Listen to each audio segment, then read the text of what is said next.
यहोशू की पुस्तक उसका 14वां अध्याय उसका 6वां वचन। तब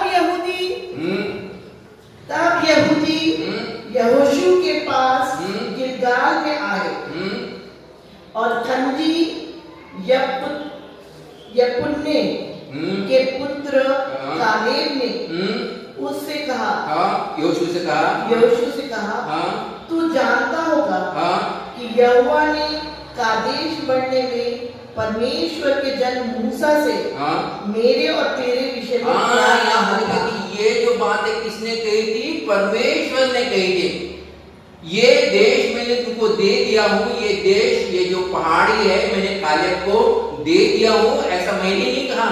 परमेश्वर ने मूसा के द्वारा कहा कि ये जो जगह है मैंने कालेब को दे दिया हूँ।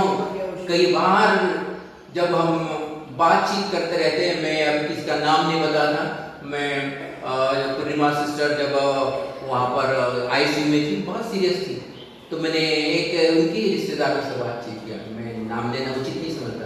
मैंने बोला वो कैसे हैं, तो बोलने नहीं लगा। मुझे फिर बताओ कैसे है? बोले डॉक्टर कह रहे हैं कि वो नहीं जीवित रहेंगे। किसने कहा ऐसा?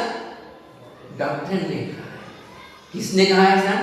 डॉक्टर ने। मैंने उल्टा जवाब नहीं दिया। मैंने बोला लेकिन हम यहाँ पर ये प्रार्थना करें कि परमेश्वर ने कहा है। कालेब यहाँ पर यही बात कर रहा है, इसने कहा है, मेरे माँ ने कहा है, मेरे बाप ने कहा है, मेरे भाई ने कहा है, मेरे रिश्तेदार ने कहा है। ठीक है, हम कई बार उनकी बातों सुन लेते हैं, लेकिन सबसे महत्वपूर्ण बात क्या है? किसने कहा? किसने कहा? हमको परमेश्वर का जो वचन हमारे पास आता है, किसी व्यक्ति के द्वारा हम कहे थे ये मुझे परमेश्वर ने कहा है, ये दास के द्वारा परमेश्वर, ये बहुत महत्वपूर्ण। यहाँ पर 3 महत्वपूर्ण शब्द कालेब इस्तेमाल करता है। वो कहता है कि पहाड़ी जो है यहाँ पर जो पूरे राक्षस दिखाई देते, ये मुझे परमेश्वर ने दिया है। परमेश्वर ने कहा था, किसके द्वारा? मूसा के द्वारा। क्योंकि मूसा ने कहा कि तू गया था और जिस जगह पे तेरे पांव जाएंगे वो मैं तुमको क्या करूंगा? जगह दे दूंगा। प्रियो, कई बार हम संसार में जब बीते हैं तो आजू बाजू के लोग, हमारे माँ, हमारे भाई, हमारे बहन, हमारे रिश्तेदार, कई बार क्या कर देते हैं? बात करते रहते हैं और उन्होंने क्या कहा उस बजाय कि परमेश्वर ने क्या कहा, ये बहुत महत्वपूर्ण। परमेश्वर का वचन क्या कहता है, ये बहुत ही महत्वपूर्ण है। और मैंने उन भाई को कहा कि ऐसा डॉक्टर कहते हैं, लेकिन कालेब क्या कहता है कि जो बात बहुत ही असंभव है, ऐसी बातें मुझे परमेश्वर ने कही। प्रियो, हमारे बात करने के समय ये बात हमेशा होता है, हम कालेब का अनुकरण करें कि हम हमेशा बोले। कई बार मेरे जीवन में कई बार ये लोग बोलते हैं ये असंभव है, ये असंभव है। भैया, मेरे बाल ऐसे ही सफेद नहीं हुए, हमको बहुत अनुभव है, ऐसा पॉसिबल नहीं है। तुम जिस जगह पे जाना चाहते हो उचित नहीं है, जो तुम कार्य कर रहे हो वो इम्पॉसिबल है, असंभव है, ये संभव नहीं है। लेकिन वो क्या बोलने के बजाय परमेश्वर क्या कहता है, परमेश्वर का वचन क्या कहता है, ये सबसे बड़े महत्वपूर्ण। और यहाँ पर जो ये कहता है कि परमेश्वर ने मुझसे कहा था, पहली बार किसने कहा था? परमेश्वर ने कहा था। फिर से वो 6वां वचन पढ़ेंगे, यहोशू की पुस्तक 14वां अध्याय। ये कितने महत्वपूर्ण शब्द है। हाँ, कालेब ने उससे कहा, तू जानता है कि यहोवा ने कादेश बढ़ने में परमेश्वर के जन मूसा से मेरे और तेरे विषय में। किसके विषय में नहीं बोला है? बोले तेरे और मेरे विषय में। पहली बात तो किसने कहा है महत्वपूर्ण है, और दूसरी बात है किसके विषय में है। अगर बाइबल में ऐसे वचन को छाट डाले जो मेरे और आपके विषय में कहे गए, हम हमेशा उस वचन को ऐसा छाट ले कि ये मेरे और आपके विषय में लिखा गया। और कालेब यहोशू ये कहने लगा कि ये जो बातें हैं तेरे और मेरे विषय में, यहोशू ने, मूसा ने, परमेश्वर ने मूसा के मुख के द्वारा हमारे लिए ऐसी बात की। तो प्रिय, हमको हमेशा या कालेब के समान पहला शब्द इस्तेमाल किसने कहा? इसने कहा, उसने कहा, परमेश्वर ने कहा। हमेशा इस शब्द का इस्तेमाल परमेश्वर ने कहा, परमेश्वर का वचन ऐसा कहता है। और दूसरी बात, किसके विषय में कहा गया है? किसी और के विषय में नहीं, बाइबल सीधा सीधा में हमारे विषय में बात, हमको बार बार हम बोलने की आवश्यकता है ये मेरे विषय में रखा है, ये मेरे विषय में लिखा है, ये आपके विषय में लिखा है। ये दूसरी बात बोलता है ये मेरे और आपके विषय में लिखा है। और तीसरी बात 9वां वचन, तब उस दिन हाँ मूसा ने शपथ खाकर मुझसे कहा था, हाँ तूने पूरी रीति से मेरे परमेश्वर यहोवा की बातों का अनुकरण किया है। हाँ इस कारण निसंदेह हाँ जिस भूमि पर तू अपने पांव धर आया है वह सदा के लिए तेरा और तेरे वंश का भाग होगा। मतलब कालेब योशू कहता है कि ऐसा ऐसा परमेश्वर ने कहा। किसने कहा, किसके बारे में कहा और क्या कहा? किसने कहा? परमेश्वर में कहा। परमेश्वर का वचन ऐसा कहता है। किसके बारे में? मेरे और आपके विषय में परमेश्वर का वचन कहता है। और क्या कहता है? ये मैंने तुमको क्या किया? दे दिया हूं।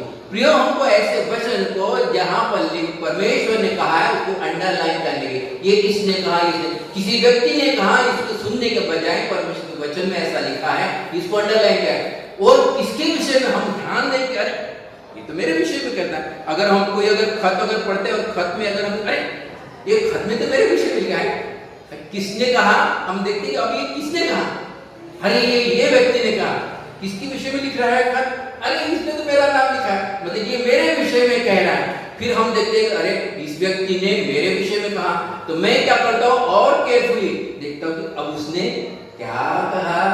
और फिर मैं एक लाइन दोबारा पढ़ता जा रहे, इसने ऐसा मेरे विषय में कहा, इसने ऐसा कहा, उसने ऐसा। हमको प्रयोग क्या कहा, किसने कहा, किसके विषय में कहा, ये 3 शब्द बहुत ही महत्वपूर्ण शब्द हमारे जीवन में। अभी हम एक उदाहरण देंगे। पहला पत्र, अभी इसका उदाहरण लेते हैं कि परमेश्वर का वचन क्या कहता है और हमको क्या सीख लेने की आवश्यकता है। दूसरा पत्र, ये तो कालेब की बात होगी जो उसने योशू से कहा। दूसरा पत्र उसका पहला अध्याय, दूसरा पत्र उसका पहला अध्याय, दूसरा पत्र उसका पहला अध्याय और उसका तीसरा वचन। क्योंकि उसकी ईश्वरीय सामर्थ्य, उसकी ईश्वरीय पत्रस लिखता है कि उसकी ईश्वरीय सामर्थ्य ने सब कुछ एक चीज 2 3 4 5 नहीं, सब कुछ सब कुछ जो जीवन और भक्ति से संबंध रखता है, जो हमारे जीवन और भक्ति से संबंध रखता है, हमें उसी की पहचान के द्वारा दिया है। यहाँ पर लेके हमको जीवन के लिए जो बात की आवश्यकता है, भक्ति के लिए जो बात की आवश्यकता, सब कुछ। हम ये नहीं कहते कि ये नहीं दिया गया, वो नहीं दिया, सब कुछ क्या कर दिया है? दिया गया है। देने वाला नहीं। जैसे कालेब ने योशू का, परमेश्वर ने कहा कि पहाड़ी में तुझे दे दिया हूँ, अभी मुझे दे दो, चाहे वो राक्षस क्यों ना, और मैं राक्षस को कहा करूँगा यहाँ से भगाऊंगा, क्योंकि परमेश्वर ने कहा कि पहाड़ी मैंने तुझे क्या किया हूँ? दिया हूँ। प्रियो, हमारे जीवन के लिए जिस चीज की आवश्यकता है, पहली बात परमेश्वर का वचन कौन कहता है? परमेश्वर कह रहा है। क्या कह रहा है? किसके विषय में कह रहा है? मेरे और आपके विषय में कह रहा है कि मैंने तुमको जीवन के लिए और भक्ति के लिए सब कुछ जो आवश्यकता है सब कुछ दे दिया हूं। और हमको इस बात को क्या भरोसा करने की आवश्यकता है? हमको सबसे जीवन के लिए क्या क्या आवश्यकता है? हम पढ़ सकते पहला पत्र, जैसे हमको उत्तम स्वास्थ्य की आवश्यकता है, हम देख सकते क्या हमको ये दिया गया है। अगर दिया गया तो फिर हमको अंडरलाइन करने की आवश्यकता है। पहला पत्र उसका दूसरा अध्याय उसका 24वां वचन। हमको हर रोज ये परमेश्वर का वचन जो है ना, ये टॉनिक का काम करता है, हर रोज लेने की आवश्यकता है। कई बार हम क्या करते हैं, एक 2 दिन लेते। एक मैंने मेडिसिन पढ़ा है जिसका ओमेगा 3 है, मुझे किसी ने मेरे बर्थडे पे गिफ्ट दिया है ना, ओमेगा 3 की एक कैप्सूल उसने मुझे 60 कैप्सूल गिफ्ट दिया है। मैंने बोला इस व्यक्ति ने मुझे बर्थडे के दिन 60 कैप्सूल क्यों गिफ्ट दी ओमेगा 3? तो मैंने क्या किया, इंटरनेट पे देखा कि भाई इसके क्या क्या फायदे हैं, इसके क्या क्या फायदे हैं। तो उसमें लिखा है कि 60 कैप्सूल लेने से फायदा नहीं होगा। कितना लेना पड़ेगा? 6 महीने जब लेंगे तब उसका जो असर जो है ना वो क्या होगा, दिखाई देगा। हाँ, तो कई बार हम परमेश्वर का वचन जो टॉनिक जो है, एक बार लेते, 2 बार लेते, 3 बार लेते, 4 नहीं, हमको क्या लेना है, तब तक लेते रहना है, तब तक लेते रहना जब तक वो असर ना दिखाए। और बहन ने मुझे 60 कैप्सूल तो दी है, अभी मेरा फर्ज क्या बनता है, अभी उसने तो मुझे फ्री में दी, कब तक खाए हो, जब तक कि वो असर ना। उसमें लिखा है कि 6 महीने के बाद, 6 महीने के बाद वो क्या करेगा, असर दिखाई देगा, तुम्हारा चेहरा ग्लो हो जाएगा, तुम्हारा स्किन सफेद हो जाएगा, है ना, और तुम्हें फुर्ताई आ जाएगी। ये 1 महीने में नहीं, उसने 2 महीने का डोज दिया, 4 महीने का डोज मुझे लेना है। नीति वचन उसका 4था अध्याय देख क्या है, नीति वचन उसका 4था अध्याय उसका 20वां वचन, हमको ये हर रोज लेना है। 1-2 बार लेने से नहीं काम बनता है, तो असर नहीं दिखाएगा। नीति वचन 4था अध्याय और 22वां वचन, नीति वचन और 4था अध्याय और 22वां वचन। क्योंकि जिनको वो प्राप्त, हाँ, जिनको ये वचन प्राप्त होते, हमारे हमको भी ये वचन प्राप्त हुआ है, तो वे उनके जीवित रहने का, उनके जीवित रहने का और उनके सारे शरीर के चंगे रहने का, हाँ, उसके सारे शरीर के चलिए। यहाँ पर जबकि ये जो इब्रानी में जो लिखा है, इस पे लिखा है टॉनिक लिखा है, उनके शरीर के लिए टॉनिक का काम करता है, ऐसा लिखा है। जब ये टॉनिक का कार्य करता है तो हम क्या करें, जैसे सुबह हमको बताना नहीं पड़ता कि सुबह हमको ब्रश करना है, कोई नहीं बताता, हम बराबर क्या करते थे, ब्रश करते थे। हमको ये बताने की आवश्यकता नहीं कि परमेश्वर का वचन जो क्या है हमारे लिए टॉनिक है, ये टॉनिक लगातार लेना है। और पतरस कहता है कि हमारे जीवन के लिए जिसकी बात की आवश्यकता है, ये सब बातें हमको दे दी गई है। और ये परमेश्वर का वचन नीति वचन में लिखा है, टॉनिक है, हम अपने जीवन में हर रोज को ले ले। तो पहला पतरस का 2 अध्याय 24 में लिखा है कि उसके कोड़े खाने समय क्या हो गया, वो चंगा हो गया। ये टॉनिक है। जब हम प्रभु भोज को लेते हैं, ये दरअसल टॉनिक है। जब भी हम प्रभु भोज को लेते हैं, हम उछल जाएंगे, जैसे आज मुझे टॉनिक मिल रहा है, हाँ, जो बड़ा असरदार है, जिसके पीछे जब हम लेते हैं तो जीवन के वृक्ष में से खाते और पीते हैं और अपने लिए जीवन को लेते हैं। तो प्रिय, हमको जीवन के लिए हमको उत्तम स्वास्थ्य की आवश्यकता है, वो भी दी गई है। हमको धन की आवश्यकता है, उसमें अभी मैं पीछे नहीं पड़ता कि काफी समय हो जाएगा। 2 कुरिन्थियों उसका 8वां अध्याय और 9वां वचन में लिखा है कि प्रभु यीशु मसीह हमारे इसलिए गरीब बना ताकि हम धनी हो जाए। हमारे धन का भी इंतजाम किया गया है, तो ये भी हमको जीवन के लिए जो आवश्यकता है। कई बार ऐसा होता है तो हम ये वचन को ले लेते कि प्रभु यीशु मसीह मेरे लिए गरीब बना ताकि मैं धनी हो जाए, फिर घर में बैठे रहेंगे हम घर में, क्योंकि लिखा बहुत लोग करते हैं कि भाई ने मेरे ऐसी बातचीत की। ऐसा नहीं है, हम एक वचन को ऐसा पकड़ के नहीं ले सकते। यहाँ पे लिखा है कि व्यवस्था विवरण उसका 8वां अध्याय उसका 18वां वचन में लिखा है कि मेरे हाथों में वो सामर्थ देता ताकि मैं धन कमाऊं, वो मुझे हुनर देता ताकि मैं धन कमाऊं, वो मुझे ताकत देता ताकि मैं धन कमाऊं, मेरे हाथों के कामों को क्या करता हूँ, आशीषित करता है, ऐसा उसका मतलब है। हाँ, तो हमको दरअसल ये वचन को लेने की आवश्यकता है कि उससे मेरे लिए धन का भी इंतजाम किया है। पतरस कहता है कि हमारे जीवन में हमको जिस चीज की आवश्यकता है वो सब दे दी गई है। और काले कोई तो कह रहा है, मतलब ये काले, ये पुराने नियम की बात है, ये प्रकाशन काले के बाद तब था। वो यहोशू को कहता है कि देख, ये परमेश्वर ने मेरे और तेरे विषय में कहा, और क्या कहा है, ये देख ऐसा कहा है, और इसलिए तू डर मत। वो यहोशू को कह रहा है तू डर मत, तू, मैं 85 साल का जरूर हूँ, मैं चेहरे से लग रहा हूँ कि मैं बूढ़ा हुआ, लेकिन मैं भीतर से भी अभी उतनी ही ताकत रखता हूँ जितना 45 साल का था। मतलब अभी भी मैं जवान हूँ, अभी भी परमेश्वर ने मुझे जवानी बेकरार रखा है। तू मेरे चेहरे के उम्र के तरफ मत जा, क्योंकि परमेश्वर ने कहा कि मैं तुझे क्या किया हूँ, दे दिया हूँ, मैंने दे दिया हूँ। तो प्रियो, ऐसा हमारे लिखा है कि दे दिया गया। और तीसरी बात, क्या हमारे जीवन में परमेश्वर ने जिस हमको भौतिक वस्तु की भी आवश्यकता है, क्या भौतिक वस्तु के लिए हमारे इंतजाम किया गया, लिखा है भजन संहिता उसका 34 का 10वां वचन, हमारे लिए घर में कोई भी बात भौतिक वस्तु की कमी घटी ना हो, ऐसा लिखा है कि वो दे दी गई है। ये वचन को हम अपने जीवन में ले लें।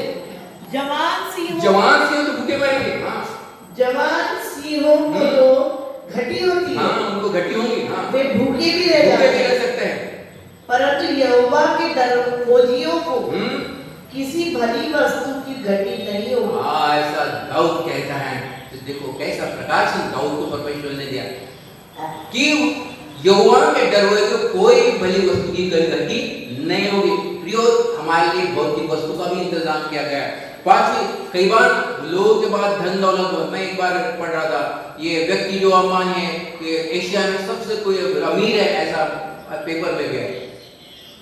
मालूम उसके पास क्या नहीं? उसके पास उद्धार नहीं, उसके पास शांति नहीं, और ये शांति हमको दे दी गई। हालेलुया, है ना। इंसान ने पूरा दुनिया जीत ली है, लेकिन अपने अगर प्राण को खो गया तो उसको क्या लाभ? बत्तीस सुसमाचार को 16:24 मिल गए कि इंसान ने पूरा जगत जीत लिया, पूरा दुनिया जीत ली, लेकिन अपने आत्मा को खो दिया, अपने प्राण को खो दिया, उसको क्या लाभ? परमेश्वर ने जिस शांति की हमको आवश्यकता है वो भी हमको दे दी है। ऐसा लिखा है यूहन्ना लिखित सुसमाचार जो 14:27 वचन में लिखा है कि उसने जो सुकून, जो शांति, जो आनंद जो हमको आवश्यकता है वो हमको दे दिया गया है, हमको उद्धार दिया गया है, हमारा नाम जीवन के पुस्तक में लिखा गया है और उसमें कोई भी नहीं मिटा सकता है। पांचवी बात होगी। छठवीं, मेरा बेटा बता रहा था कि ऐसे ये पूरे बॉडीगार्ड उसके चारों तरफ बने रहते हैं, लेकिन आप बंदूकधारी हमेशा बने रहते। ठीक है, लेकिन हमारे तरफ परमेश्वर ने स्वर्गदूतों का पहरा रखा है चारों तरफ हमारे तरफ। देखिए भजन संहिता उसके 91 में उसका 11 में लिखा है, उसने चारों तरफ सुरक्षा का बड़ा बना है, इसका इंतजाम हमारे लिए किया गया है। हालेलुया, इस बात को हम नजरअंदाज न करें। मतलब किसने कहा ये बहुत महत्वपूर्ण है, किसके बारे में कहा है ये महत्वपूर्ण, और क्या कहा ये बहुत महत्वपूर्ण है। और इस बात में हमेशा अंडरलाइन करेंगे, किसने कहा, किसके बारे में कहा और क्या कहा। काले योशु कुछ बता रहा भजन से तो 91-11 वचन, क्योंकि वह अपने दूतों को अपने स्वर्गदूतों की आज्ञा देगा, तेरे निमित्त आज्ञा देगा कि जहाँ कहीं तू जाए वे तेरी रक्षा करे। हमारे चारों तरफ सुरक्षा का बड़ा बना। ये छठवां पत्रस कहता है कि ये बातों का हमारे लिए इंतजार, सब कुछ जो जीवन को लाभदायक है, जो जीवन को आवश्यक है, ये सब कुछ हमको मिलने वाला नहीं लेकिन दिया गया है, ऐसा लिखा है। और सातवीं बात, कई बार हमको हिम्मत की आवश्यकता पड़ता है, बड़े कठिन परिस्थिति हमारे सामने, कभी कभी हमको प्रतिकूल परिस्थिति में से गुजरना पड़ता है। बाइबल कहती है हम परमेश्वर ने हमको डर की नहीं लेकिन प्रेम, संयम और साबत क्या करिए, मतलब हिम्मत जिसको बोलते हैं, परमेश्वर ने हमको हिम्मत दी है, वो करेज वो परमेश्वर ने पवित्र आत्मा के द्वारा हमको दिया गया। फिर हमको सब कुछ दिया गया है, हमको सिर्फ कालेब को याद करना पड़ेगा। कालेब योशू को 3 ही शब्दों को इस्तेमाल कर, वो बता दे ऐसा मैं नहीं कह रहा हूं, ऐसा परमेश्वर ने मूसा के द्वारा कहा है। पहली बार वो कहते किसी और के विषय में नहीं, लेकिन तेरे और मेरे विषय में ऐसा उसने बोला है। और क्या बोला है कि ये जो पहाड़ी मैंने तुझे देने वाला नहीं हूं, दे दिया। क्यों हमको काले के समान ऐसे शब्दों को इस्तेमाल, हम पवित्र आत्मा की सहायता ले, पवित्र आत्मा तू मेरे मुंह को क्या कर, नियंत्रण कर, मेरे जीभ को नियंत्रण कर। लोग क्या बोल रहे हैं, इस पड़ोसी क्या बोल रहा है, ये क्या बोल रहा है, डॉक्टर क्या बोल रहा है, लेकिन वो डॉक्टर क्या बोल रहा है उससे ज्यादा हमारा परमेश्वर का वचन क्या बोल रहा है, ये बहुत ही महत्वपूर्ण है। परमेश्वर वचन भाषण